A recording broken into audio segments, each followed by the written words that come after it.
Dit is my baie groot voorreg om julle voor te stel aan Siska de Beer. Nou Siska laat my dink aan hierdie mure wat altyd so besig is, want sy is een van daai baie besige mense.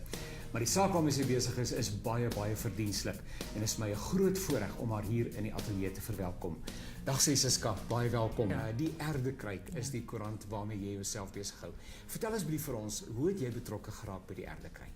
Ja nee, dit hang af hoeveel tyd het julle. In elk geval, ja, dit was 1998. Ek het 2 jaar tevore het ek begin prentjies sien en drome gedroom oor 'n koerant, maar ek was glad nie in die media betrokke nie. Ek het glad nie kennis gehad nie. Sure. Maar ek het net prentjies begin sien en ek het besef die Here praat met my want dit het in die nag gekom. Ja. En so het die droom naderhand 'n visie geword en ek het met die Here gestoei want dit was so die einde van 97 en of die einde van 96 en die hele 97 het ek gestoei en ek het naderhand na die platteland toe gegaan en so by einde 98 hier by Oktober toe weet ek nou is dit tyd en ek sê vir die Here, ja Here, ek sal dit doen, maar gee my net 'n naam.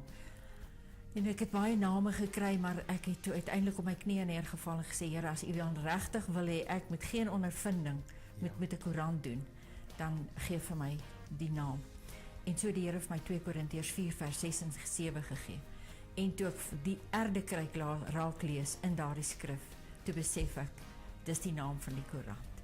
Nou so het ek die visie gekry daar in Potgietersrus en ek het begin, die eerste uitgawe is gedruk Oktober 98. All the colors of the rainbow, all the voices of the wind,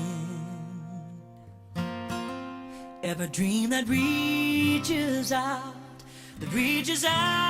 to find where love begins. Every word of every story, every star in every sky,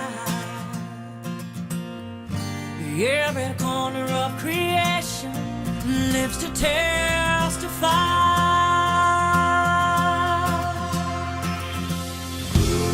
For as long as I shall live, I will testify to love. I'll be a witness in the silences when words are not enough. With every breath I take, we'll give thanks to God above.